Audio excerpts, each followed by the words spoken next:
ঈদযাত্রায় মহাসড়কের বর্তমান পরিস্থিতি জানাতে টাঙ্গাইল, মুন্সিগঞ্জ এবং সাভার থেকে যুক্ত হচ্ছেন সহকর্মী অভিজিৎ ঘোষ, সুমিত সরকার সুমন এবং দেওয়ান ইমন।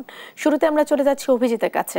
অভিজিৎ, যানজট নিরসনে কি ধরনের ব্যবস্থা নিয়েছে হাইওয়ে পুলিশ? জি জেসিকা, এই ঢাকা টাঙ্গাইল যমুনা সেতু মহাসড়কে যানজট নিরসনে পুলিশ যে উদ্যোগ নিয়েছে সেটি ব্যর্থ হয়েছে এবং যে কারণে এই ভোররাত থেকে এই মহাসড়কটিতে যানজটের কবলে পড়েছে যাত্রী এবং চালকরা বলছেন যে এই যে যানজট সেটি কী কারণে তারাও আসলে বলতে পারছেন না। তবে সংশ্লিষ্টরা বলছেন যে এই মহাসড়কটিতে পরপর কয়েকটি ট্রাক বিকল হওয়ার কারণে এই মহাসড়কে যানজটের সৃষ্টি হয়েছে এবং জেলা প্রশাসন থেকে ম্যাজিস্ট্রেট সহ অন্যান্য যারা দায়িত্ব পালন করার কথা রয়েছে মহাসড়কে, তারা কিন্তু এই মহাসড়কে তাদেরকে দেখা যায়নি।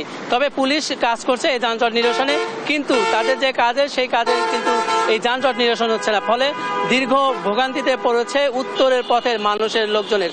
তবে এখন পর্যন্ত সর্বশেষ তথ্য অনুযায়ী যমুনা সেতু পূর্ব থেকে টাঙ্গাইলের রাবনা বাইপাস পর্যন্ত প্রায় 20 কিলোমিটার এলাকা জুড়ে যানজটের সৃষ্টি হয়েছে। এতে করে যারা শিশু, বৃদ্ধ, বয়স যারা যাত্রী রয়েছেন, যারা পরিবারের সাথে ঈদ করতে বাড়ি যাচ্ছেন, তারা কিন্তু চরম ভোগান্তিতে পড়েছেন এবং তারা বলছেন যে এই যে এবারের ঈদযাত্রা তাদেরকে ভোগান্তি পোহাতে হচ্ছে। যারা গতকাল রাতে ঢাকা থেকে রওনা হয়েছে তারা এখন পর্যন্ত টাঙ্গাইল ছাড়তে পারেননি, যে কারণে এই মহাসড়কে তাদেরকে রাত কাটানো হয়েছে এবং পাশাপাশি তারা বলছেন যে এই যে এলেঙ্গা থেকে সেতু পূর্ব পার হতে তাদেরকে কত সময় লাগবে তারা এখনও সেই শঙ্কায় রয়েছে। আমার পিছনে আপনি দেখতে পাচ্ছেন যে এই পরিবহনগুলো ঠায় দাঁড়িয়ে রয়েছে, পুলিশ প্রশাসনও সেই সড়কে রয়েছে যানজট নিরসনে, কিন্তু এখন পর্যন্ত যানজট স্বাভাবিক হয়নি।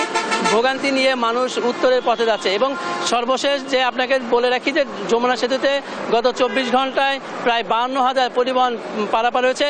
এর মধ্যে মোটর সাইকেলের সংখ্যা বেশি, পাশাপাশি ছোট যানবাহন যেগুলো রয়েছে সেগুলো বেশি। এছাড়া যে গরুবাহী ট্রাক রয়েছে সেই ট্রাকও কিন্তু আমরা দেখতে পেয়েছি, অনেক ট্রাক রয়েছে এই মহাসড়কটিতে এবং কর্তৃপক্ষ বলছে যে যারা এই মহাসড়কটিতে চলাচল করছে তাদের দুর্ভোগ লাঘবে তারা যে উদ্যোগ নিয়েছেন সেই উদ্যোগের আসলে কার্যকর কোনো উদ্যোগ বাস্তবায়নে দেখছে না, যে কারণে মহাসড়কে যানজটে নাকাল উত্তরের পথের মানুষজনের।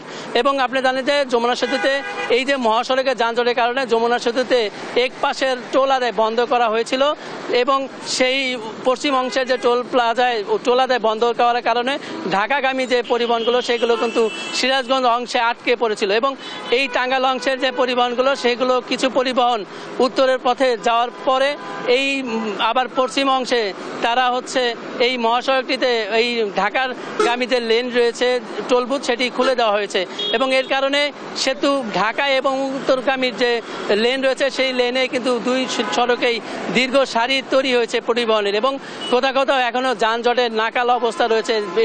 এবারের ঈদযাত্রায় আসলে প্রথম দিকে স্বস্তি থাকলেও শেষ পর্যায়ে এখন পর্যন্ত স্বস্তির আশা মিলছে না উত্তর পরের মানুষের এবং তারা বলছেন প্রশাসনের ব্যর্থতার কারণেই এবারে যানজটে তাদের নাকাল অবস্থা তৈরি হয়েছে এবং এই যানজটের কারণে আমরা দেখতে পেয়েছি সকাল থেকেই এই যে পরিবহনগুলো যারা ঢাকাগামী পরিবহনগুলো তারাও কিন্তু এক ধরনের বেপরোয়া গতিতে গাড়ি চালাচ্ছে এবং সর্বশেষ এই বেলা 10টার দিকে একজন বাস নিয়ন্ত্রণ হারিয়ে একজন মারা গিয়েছেন এমন খবর পেয়েছি।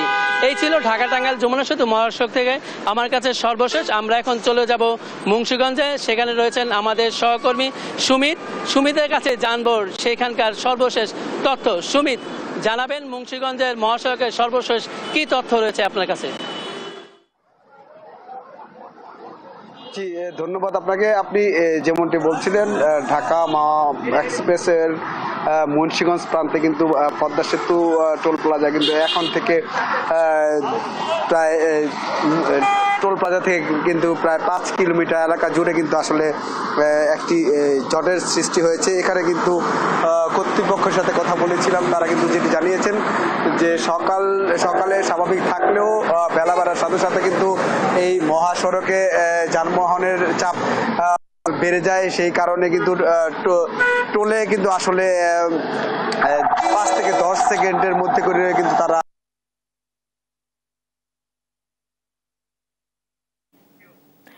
একই বিষয়ে জানাতে এবার আমরা চলে যাচ্ছি সাভারে, সেখানে রয়েছেন সহকর্মী দেওয়ান ইমন। ইমন, ঘরমুখী মানুষের চাপ আপনি কেমন দেখছেন? সার্বিক পরিস্থিতি জানাবেন।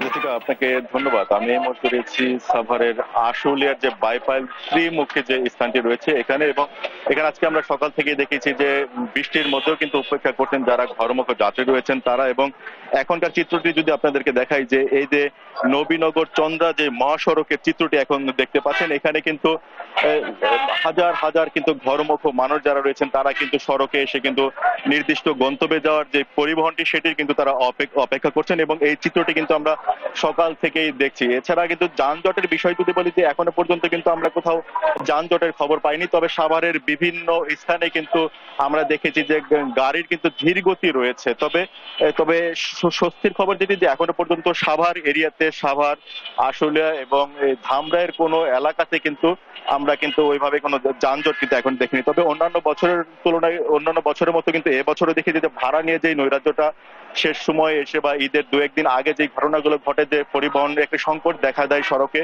এবং এই সুযোগে যারা যারা এই সুযোগটি কিছু অসাধু ব্যক্তি তারা এগুলোকে কাজে লাগান, এবং এবারও কিন্তু তেমনটি হয়েছে। দেখতে পাচ্ছি যে যেখানে 200 টাকার ভাড়া সেখানে কিন্তু 1000 টাকা চাওয়া হচ্ছে, যেখানে 500 টাকার ভাড়া সেখানে 1500 টাকা কিন্তু যারা ঘরমুখ মানুষ রয়েছেন তাদের কাছে কিন্তু আদায় করা হচ্ছে। তবে এই সমস্ত এই যে সিন্ডিকেট, এদের বিরুদ্ধে কিন্তু প্রশাসনিকভাবে আমরা তেমন কোনো ব্যবস্থা কিন্তু আমরা নিতে দেখিনি। অন্যদিকে আইন শৃঙ্খলা, সড়কের শৃঙ্খলা বজায় রাখার জন্য কিন্তু আমরা দেখেছি যে পুলিশ প্রশাসনের পাশাপাশি কিন্তু সেনাবাহিনীর সদস্যরা কিন্তু বিভিন্ন গুরুত্বপূর্ণ যে পয়েন্টগুলো রয়েছে সেখানে কিন্তু তারা নিয়োজিত রয়েছেন, এবং সড়কের যে সমস্ত ইউটার্ন পয়েন্টগুলো ছিল, যে সমস্ত ইউটার্ন পয়েন্টগুলো স্বাভাবিক দিনে যেগুলো ব্যবহার করা যেত, সেই ইউটার্ন পয়েন্টগুলো কিন্তু আজকে আমরা দেখেছি যে এই যে আইন শৃঙ্খলা বাহিনী সেগুলোকে কিন্তু বন্ধ করে দিয়েছে। অর্থাৎ যেগুলো লোকাল লেন দিয়ে যারা যাত্রী তুলবেন পরিবহনের, সেই সমস্ত পরিবহনগুলো কিন্তু আমরা দেখেছি যে লোকাল লেন দিয়ে তারা কিন্তু প্রবেশ করছেন, এবং সরাসরি যে লেনগুলো রয়েছে তারা কিন্তু যারা